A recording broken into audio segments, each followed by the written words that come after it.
our working day. The presidential administration spokesperson on ATO-related issues, Andriy Lysenko, is taking the floor.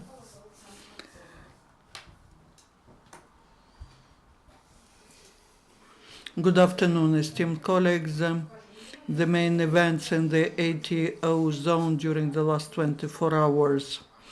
In Mariupolsky direction, the only place of military actions is Shirokino. The activity of the militants is was going up in the second half of the day yesterday, in the result of which ATO forces had to fire back. At the same time, there were no facts of the use of heavy weaponry by the enemy registered. In Donetsk direction, the situation remains to be the most complicated. The military actions were resumed near airport. The enemy is firing from 120mm mortars and 122mm guns.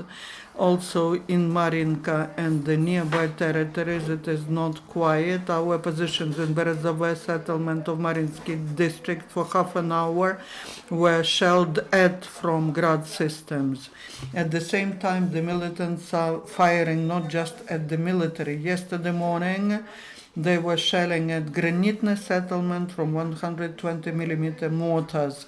Near Gorlivka yesterday, there was a shooting from the small arms and grenade launches near Kirov. In Lugansk direction, the situation has stabilized. The activity of the enemy has dropped down. The military actions in this sector of defense were going on near Zolotet, Izbenka, Shastya, and Stanitsa Luganska. The enemy was firing mostly from grenade launches, and thanks to the effective defense and firing back, there are no losses at this section among the ATO forces. According to the State Border Service, 4 drones were registered in this zone of ATO. During the last 24 hours, in the result of military actions, 1 Ukrainian serviceman was killed, 6 more were wounded. The main losses were in the outskirts of Donetsk. Also, in the result of mortar shelling in Opytne, the Ukrainian volunteer from Lviv region was killed. The Ukrainian serviceman prevented the act of terrorism in Lugansk region. On the 28th of May in Stanitsa Luganska, the group of military counterintelligence received information that next to the building of pension fund, the terrorists are planning to explode some object. The act of terrorism was to take place during the peaceful meeting. The bandits were planning to have many victims in order to accuse Ukrainian authorities and Ukrainian army in that. But thanks to the operational activity of Ukrainian counterintelligence officers, we managed to prevent the act of terrorism. Our D-miners demined this mine. And during the last 24 hours, the rescuers confiscated and destroyed 44 artillery shells, 50 mortars, mines, 75 grenades, 21 missiles, and 107 other explosive objects. The most number of the ammunition was found near in Slaviansky district in Donetsk region on the 20th of May at 7 p.m. During movement in Krymsky-Novaidarsk district, the vehicle Zil got exploded. In the result of that, 2 servicemen received the wounds. The doctors of the National Guards are getting trained to rescue lives of military. The medicians participated in the training seminar on providing first medical assistance in the zone of the military actions according to NATO standards. Special attention was paid to the first aid measures under the shell and under and temporary shelters. They modeled the attack over the checkpoint, and during the which one of the soldiers was wounded. Instructors stage by stage from red zone, from the zone of direct battle contact through yellow and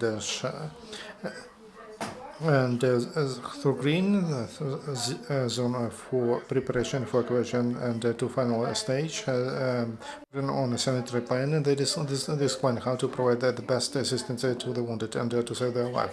Also, medical services of the Ministry of Defense and doctors, they create a new type of kits, first aid kits that for those who go for tasks, for missions of several days and far away from a basic point, the bases and the units, and that first aid kits has preparations for different problems.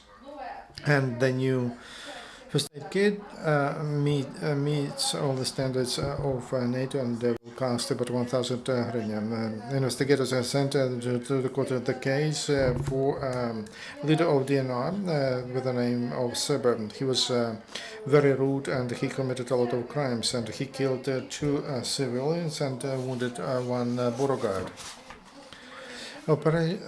Police arrested the militant and his friend Koba, and during the special operation last year, they were looting, they were terrorized and threatening local people. Now they stopped that, and militants will be brought to responsibility.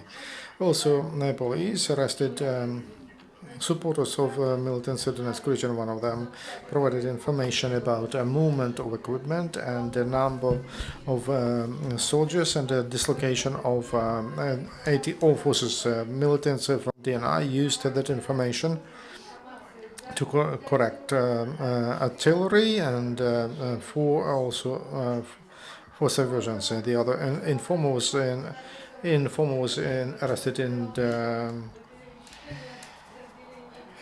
he was arrested and who provided information about fortifications and also where checkpoints are. During the search, they found separatist symbols and video archives. Also, counterintelligence arrested 18 years old militant who, since March this year, was trained in the GAN group Lysenko Войско Donskoye. After the GAN was dismissed and he returned home, but police found him very soon. The case of the young militant was given his case in the court. Criminal responsibility for participation in terrorist organizations provides punishment from 8 to 15 years of imprisonment. Ukrainian rails renovate communication with Mariupol. Since May 31st, there will be the first train going from Kiev to Mariupol, and on the 5th of June, Lviv-Mariupol. These trains will be daily. They will go through Dnipropetrovsk main station. And I would like to remind, because tracks were exploded and there was a potential of terrorist attacks. For 4 months, trains didn't go to that city. Ukraine Patriots help the defenders and volunteers from Sum region that provided for artillerymen one's vehicle. It was they bought it for the money from Ukraine diaspora from Australia. Now a story about one brave Ukrainian soldier, veteran of demining engineering as a communication soldier in Iraq as a part of a peacekeeping contingent. Yuri was together with a group of engineers very often when he wanted to demine. His unit was responsible for communication and for circling the area. After he returned back to Ukraine, Yuri took a special course in the center how to demine on demining in Kamenets-Podilsky, and then he became a senior instructor of the group of finding and destroyment of improvised devices, explosive devices. Later, he participated in peacekeeping operations in Afghanistan. Militants could mask explosions even in a pack of cigarettes, and after 1.5 years of work, they didn't have a lot of vacations in a month. Yuri Woznuk was in ATO on military missions. Since the first days in Donbass, it was clear that Ukrainian armed forces have to deal with a trained enemy. And on the way to Severomogila, Ukraine comes with ammunition that were shelled upon. And under the cover of investigators or infantry, our engineers have found those ammunitions, and they disploded for not to let enemy to have it. They destroyed some of them at the spot. Our hero, together with his friends, he found a lot of radio guided anti-tank mines and checked the routes of Ukrainian armed forces. Because of him, a lot of human lives were saved. That's all information. If there is any question, you're welcome. Чи є питання? Thank you. Are there any questions, colleagues? No questions. Thank you, Colonel.